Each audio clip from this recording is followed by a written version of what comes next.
기적이란 게 정말 가능합니까? 자연 법칙이 존재하는데 어떻게 그것을 어기는 일이 생길 수 있죠? 하지만 저는 먼저 이렇게 되묻고 싶습니다. 자연 법칙은 무엇이고 누가 그것을 만들었습니까? 기적을 이해하려면 먼저 자연에 대한 우리의 생각을 정리할 필요가 있어요. 많은 사람들은 자연이 마치 하나의 독립된 존재처럼 움직이고 스스로 규칙을 만들어 유지한다고 믿지요. 하지만 기독교 세계관에서 자연은 창조된 질서입니다. 자연 법칙은 그 창조주의 손에서 흘러나온 일관된 패턴일 뿐이에요. 그래서 기적은 자연 법칙을 깨는 것이 아니라 그 법칙 위에 있는 창조주가 일시적으로 개입하시는 사건입니다. 기적은 자연에 반하는 일이 아니라 자연 안에 하나님이 친히 손을 얹으신 순간이에요. 비유하자면 작곡가가 악보를 썼다고 해서 그 악보에 한음을 덧붙일 수 없는 것은 아니죠. 작곡가는 음악의 창조자이며 그 법칙 위에서 자유롭게 움직일 수 있는 분입니다. 하나님도 마찬가지입니다. 자연의 법칙은 그분이 만든 질서이며 그분은 그 질서를 깨지 않으면서도 그 위에 새로운 일을 하실 수 있는 자유로운 주체이십니다. 그래서 저는 말합니다. 기적은 무질서가 아니라 더 큰 질서의 표지판이라고. 그 표지판은 말합니다. 이 세상은 닫힌 체계가 아니다. 이 안에는 인간 이성으로 포착되지 않는 더 큰 손길이 있다. 어떤 이들은 말합니다. 기적은 과학과 충돌한다. 그러나 과학은 관찰 가능한 현상을 설명하는 도구지 그 현상의 모든 원인을 다 말할 수 있는 체계는 아닙니다. 기적은 과학이 설명할 수 없는 것이 아니라 과학의 설명 바깥에 있는 것입니다. 예를 들어 병이 나았다고 해봅시다.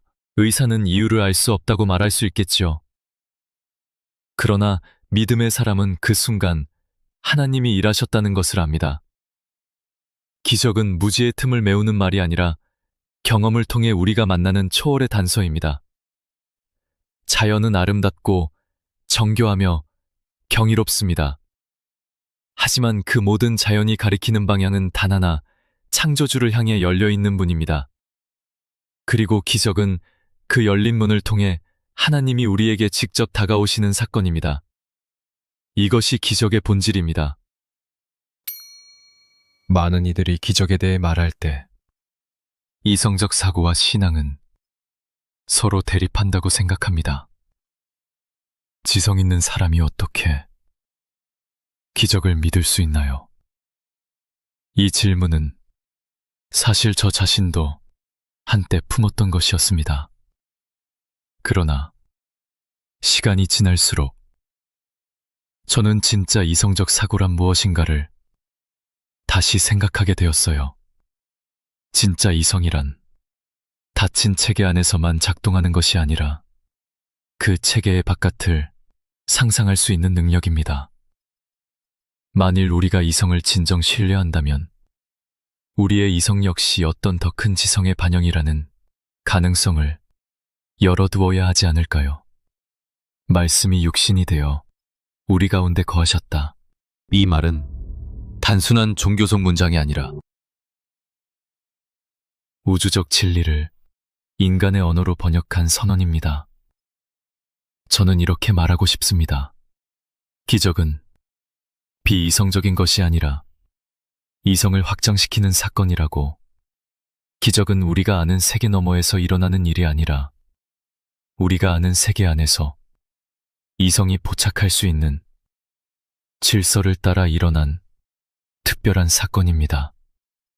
우리는 흔히 이성적이라는 말을 의심하는 능력으로 이해하지만 진정한 이성은 믿을 만한 것을 알아보는 능력이기도 합니다. 기적은 바로 그런 점에서 무조건 믿으라고 강요하는 신앙의 산물이 아니라 오히려 마음을 열고 세상을 볼 때 나타나는 합리적 가능성입니다. 하나님이 계시다면 그분이 세상 안에서 말씀하시고 그 손길을 보여주시는 일은 전혀 이상하지 않아요. 그분은 자연의 틀 안에만 갇힌 분이 아니라 그 틀 자체를 지으신 분이시니까요. 그러므로 저는 말합니다. 이성적인 사람일수록 기적을 배제할 이유는 없습니다. 오히려 더 깊이 탐구해야 할 필요가 있는 것이지요. 진실은 닫힌 사고에서가 아니라 열린 질문에서 시작됩니다. 그리고 그 열린 마음으로 기적을 바라본다면 그것은 더 이상 비이성의 산물이 아니라 사랑과 질서, 그리고 지성의 깊은 울림이 될 것입니다. 기적을 말하면 사람들은 종종 이렇게 반응합니다. 그건 신비로운 일이니까 믿는 거지. 혹은 논리로 설명되지 않기 때문에 기적이야. 그 말은 일면 맞지만 동시에 중요한 오해를 품고 있어요. 저는 기적이 단순한 신비가 아니라고 생각합니다. 그리고 반드시 비논리적인 사건도 아니라고 믿습니다. 기적은 논리를 초월한 사건이지 논리에 반하는 사건은 아니기 때문입니다. 세상에는 우리가 아직 이해하지 못하는 영역이 있고 기적은 바로 그 지점에서 나타나는 지극히 질서 있는 개입. 만일 하나님이 존재하신다면 그분은 우주의 설계자이며 모든 질서의 근원이신 분입니다. 그런 분이 개입하신다면 그 사건은 혼란스러운 충돌이 아니라 기존 질서와 조화되며 더 깊은 의미를 부여하는 개입이 될 것입니다. 기적은 혼란이 아니라 세속과 초월이 만나는 아주 정교하게 설계된 접촉 지점이죠. 예수님의 기적들을 떠올려 보면 그분은 사람을 고치시고 자연을 다스리시고 죽음을 이기셨습니다. 이 모든 사건은 단순한 쇼가 아니라 그분이 누구신지를 보여주는 상징적이고 실질적인 계시였습니다. 기적은 감탄을 이끌어내기 위한 도구가 아니라 진리를 드러내는 방식이에요. 그리고 그 진리는 우리가 논리적으로 접근할 수 있는 형태로도 존재합니다. 물론 모든 기적이 설명 가능하다는 말은 아닙니다. 설명이 안 되는 것이 존재한다고 해서 그것이 곧 무질서이거나 비합리적인 건 아니니까요. 신비는 신비대로 받아들이되 그 안에서 논리와 질서를 추구하는 이성적 믿음이 가능하다고 저는 믿습니다. 기적은 신비입니다. 그러나 막연한 감정이 아닙니다. 그것은 하늘에서 온 질서 있는 메시지입니다. 그 메시지는 이렇게 말합니다. 나는 여기에 있다. 그리고 너를 보고 있다. 이 세계는 우연이 아니다. 그 목소리를 들을 수 있는 귀가 우리의 이성 안에도 존재한다고 저는 믿습니다. 우리는 종종 하나님이 기적으로 개입하신다는 표현을 씁니다. 그 말은 익숙하지만 실제로는 꽤 무거운 뜻을 품고 있어요. 왜냐하면 이 말은 전능한 존재가 창조된 세계에 손을 얹으신다는 선언이기 때문입니다. 많은 이들은 이렇게 말합니다. 세상은 자연의 법칙대로 흘러야지 신이 자꾸 개입한다면 그건 질서가 아니잖아요. 그 말은 일리가 있어 보이지만 저는 이렇게 생각합니다. 하나님의 개입은 질서를 깨뜨리는 것이 아니라 더 큰 질서를 드러내는 일입니다. 기적이란 세상이 자율적으로 흘러가는 도중 창조주가 특별히 관심을 두신 어떤 순간에 직접적으로 손을 얹으시는 사건입니다. 그 개입은 임의적인 충돌이 아니라 사랑의 의지로 이루어진 정밀한 움직임입니다. 마치 연주자가 정해진 악보대로 연주하다가 어떤 감정이 치밀어 올라 한 음을 즉흥적으로 더하는 것처럼요. 그 음은 악보 밖에 있지만 음악 전체를 더욱 풍성하게 만듭니다. 하나님은 그렇게 우리 세계 안에 들어오십니다. 성경에서 하나님은 이스라엘 백성을 광야에서 먹이셨고 예수님은 물 위를 걸으셨으며 병든 자를 고치셨습니다. 이 모든 기적은 하나님의 임재와 마음을 보여주는 방식이었어요. 그분은 우리를 가만히 관찰만 하시는 분이 아니라 함께 슬퍼하시고 함께 일하시고 함께 일으키시는 분입니다. 기적은 그런 하나님의 손길을 느낄 수 있는 통로예요. 물론 우리는 이렇게 질문할 수 있습니다. 왜 어떤 기도는 응답받고 어떤 기도는 침묵당하는가?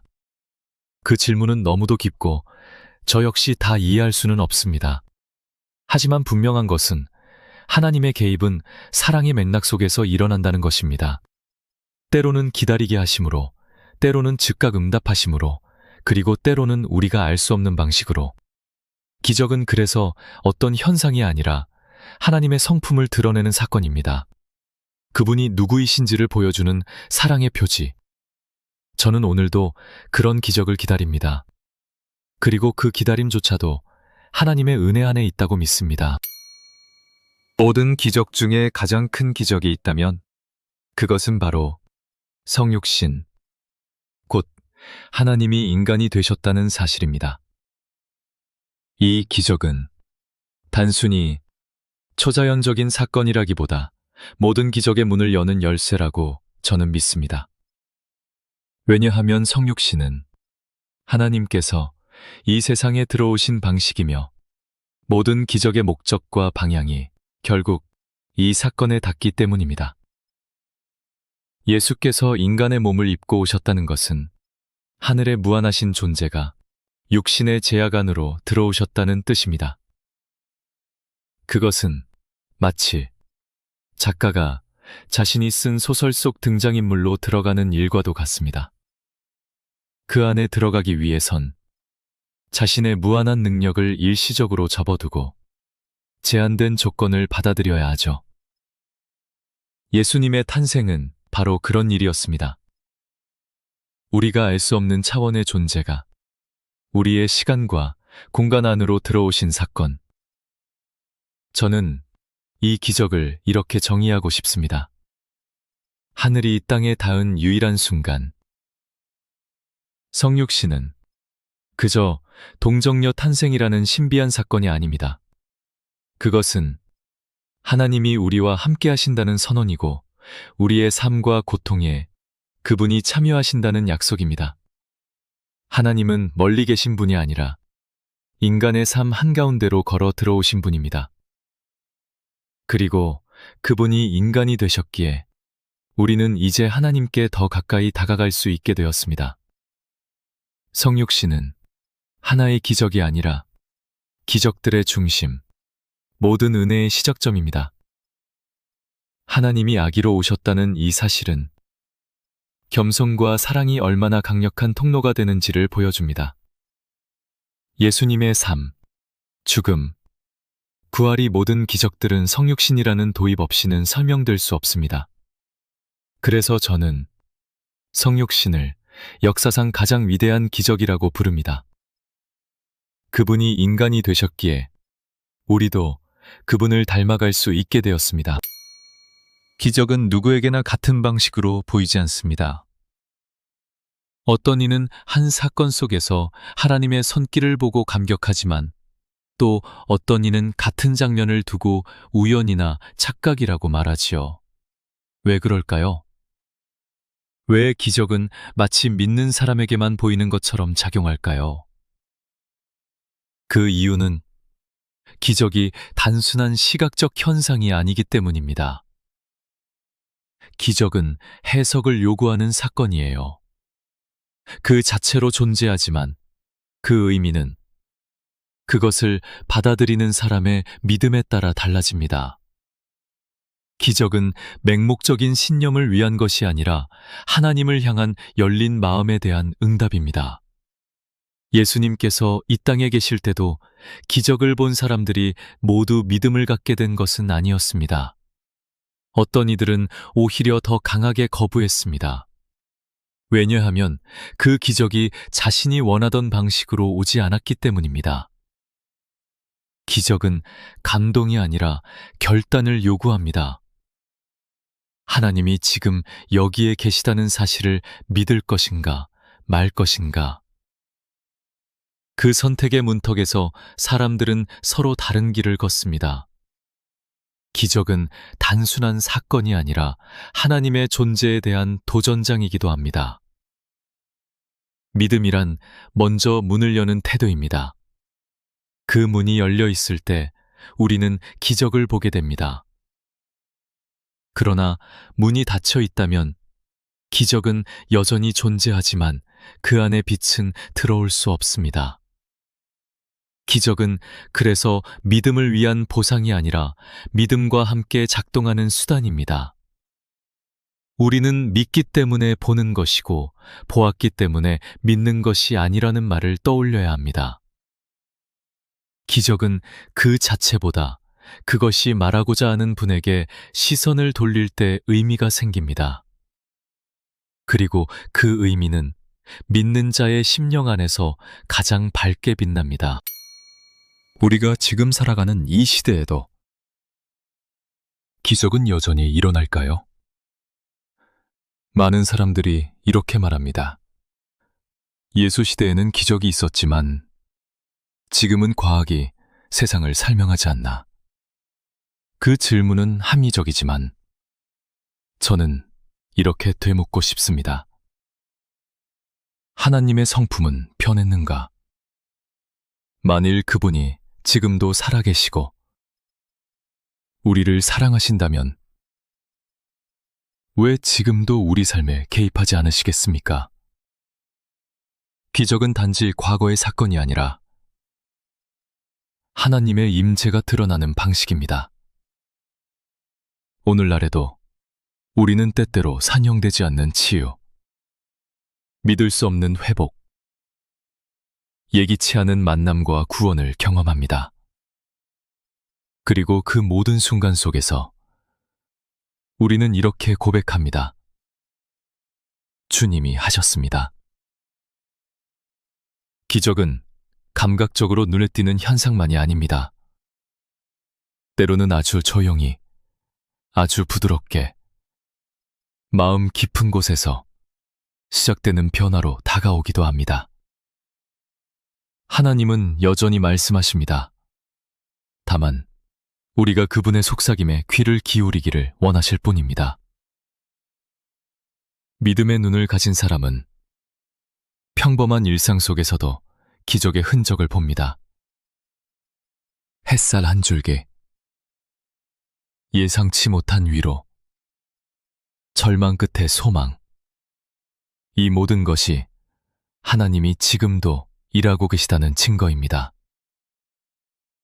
물론 모든 일이 기적은 아닙니다. 하지만 하나님은 우리가 기적을 필요로 할 때, 그리고 그것을 통해 하나님을 더 깊이 알 수 있을 때, 자신을 드러내시곤 하십니다. 기적은 지금도 일어납니다. 그 이유는 단 하나. 하나님이 지금도 살아계시기 때문입니다.